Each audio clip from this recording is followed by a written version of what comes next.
Hello everyone. Today we are going to talk about pwndbg, and if you don't know what this is, then let me quickly introduce you to pwndbg.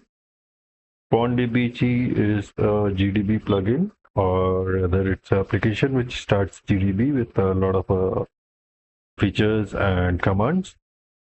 And before we go into pwndbg, I guess you should already know about GDB.net, which was again similar project way back in 2 years back or so, which is again a single init file for GDB that you can add to your GDB and use it.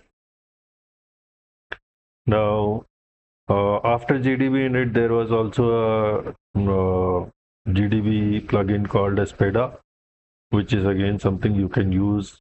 It was stopped 5 years ago. As you can see, the last commit was 5 years ago, and after that, there has been no commits on it. But this is still a good tool to use if you want to.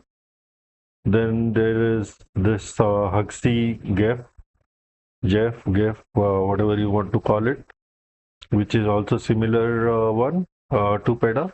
And there is a single one-line command that you can use to install it, and or you can use wget to install it. But similar concept, when you run the application and it crashes, it shows you all the information, and otherwise also when the application is running, it shows you all the information. These are mostly created for binary exploitation. And there is one more project which is this Bata24 Jeff. And as you can see, these are mostly recent ones. This is committed last week. This Huxley Jeff was committed 7 months ago. So this Bata24 is more recent one, which is more updated more frequently. Exactly similar concept. It adds a lot of commands that helps you in binary exploitation. So we'll look at pwndbg, but all others are pretty similar to this. So let's get started with opening a terminal and going to documentation, going to setup. Now, as you can see, I don't have a GDB in it. I can show that to you, -alt.gdb in it. There is no file GDB in it, and there is. Okay, I didn't know I have created this. Oh, I have Jeff installed here.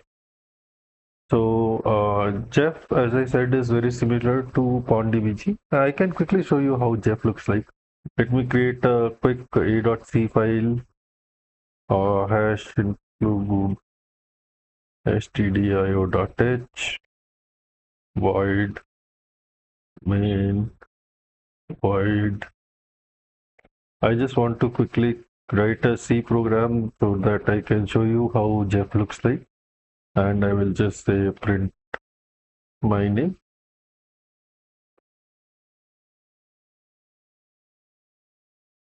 Close parenthesis, gcc a.c minus oa. And as you can see, it is created a dot class a. And this is a 64-bit LSB file. I can do a GDB dot just a, and this is how it looks like right now. Let's break into main and then run, and you can see Jeff in its full action when you have a breakpoint, and similarly when you get a crash, you will see where it crashed, why it crashed, EIP, EBP, all those you can see. Right, so that is the idea of using one of the GDB plugins.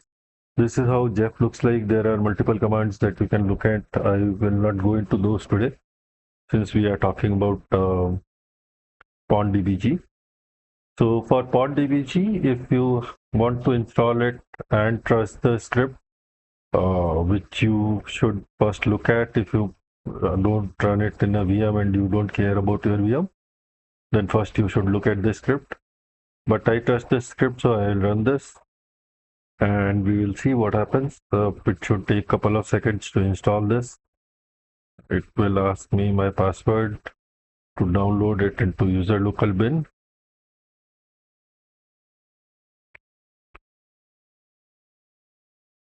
And as you can see, it is already downloading the pwndbg latest version as a tar CZ and tar exit. And once it is downloaded, it will be extracted into user local bin from where we can use it. And while this is going on, let me quickly show you some of the features and commands that this offers. So some of the features, disassembly and emulation. It uses Capstone and Unicorn engines.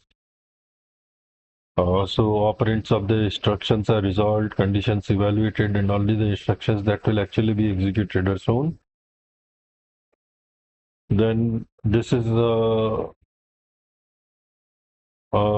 this is fine. This is when you are doing a raw thing. The context.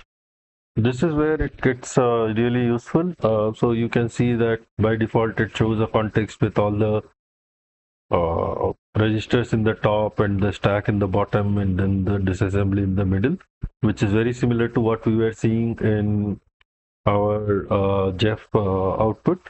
But here you can also see the call stacks that are used and where the arguments. So you can see that when there is a call to any function, it will show the arguments that are passed, which is very useful.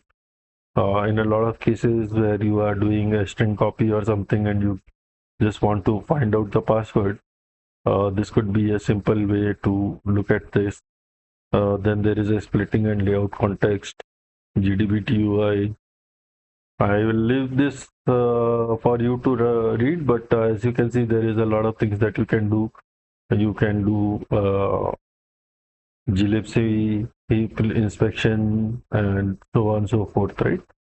And then there are multiple commands that you can use within GDB when you are using pwndbg. So if you go to commands, you can see break if not taken, break if taken, break VBA, RVBA, RVA, and so on and so forth, right? Again, we will not go into any of those details. I just wanted to show this tool to you and show how it works. So let's again run pwndbg. Actually, since it uses GDB in it again, I'll just comment out Jeff from here.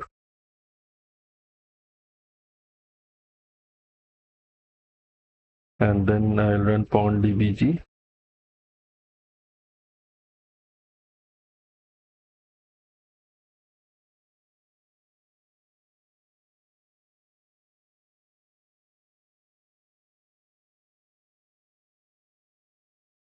Okay, for whatever reasons it is not completing it, so I was confused.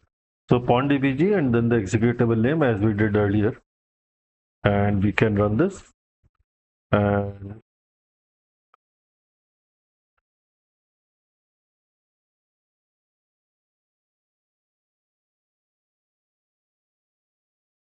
we can see that it has started. It has loaded 212 pwndbg commands and 13 GDB functions. Now, again, as we did earlier, we will just break on main and then run it. And this is the layout that you are going to see here. Let me reduce the font a little bit so that you can see the whole window.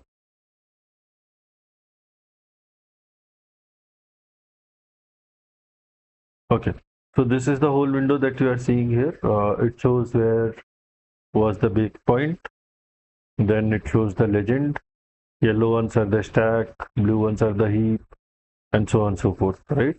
And then again, as we said, these are the registers.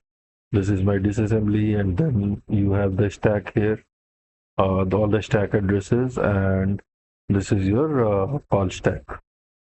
Now, one of the reasons you might want to use something like this is one of the functions that I can show you is the cyclic function, which basically allows you to create a cyclic pattern, and you can just say -h to see the hill, and we can generate, let's say, a string of 1,000 characters, or maybe not. Let's try 500 minus d 500.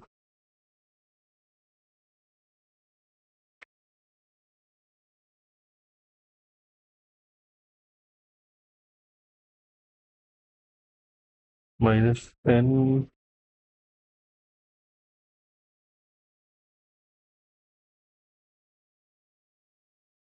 This doesn't look like 500 to me.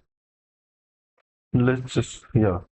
So if you don't give anything, it will generate a cyclic pattern of the length that you have specified, and then again you can search it also in the memory and so on and so forth, right? And I think I also saw strings command, so I can run strings from within pwndbg without going back into my bash shell, and from here itself I can run this.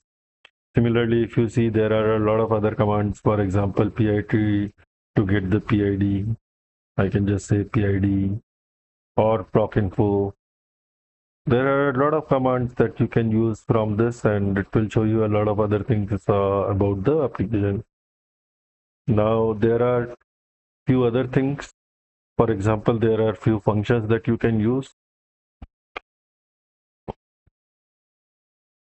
And for example, you can say argc, you can say argv, base, and so on and so forth, right? So if we do a disassemble, you can see that we are here. And if I just say next, then we are here. And you can see that we are moving RAX to RDI, which is Amit Agarwal. And this is getting this is going to go as argument to putTest. So if I do a n again, you can see that there is a call to putTest, and then it is also showing the arguments that are passed to putTest, which is just Amit Agarwal.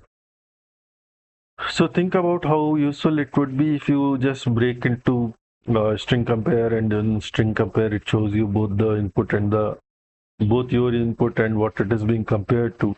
So you don't even have to worry about basically reverse engineering a binary. You just can simply see it here, and you don't even have to remember the cryptic commands of GDB.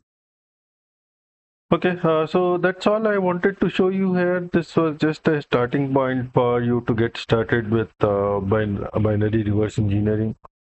You can use tools like this to ensure that you understand the binary much more appropriately, and you can use these tools at your will when you are doing a reverse engineering task. Thank you. Bye.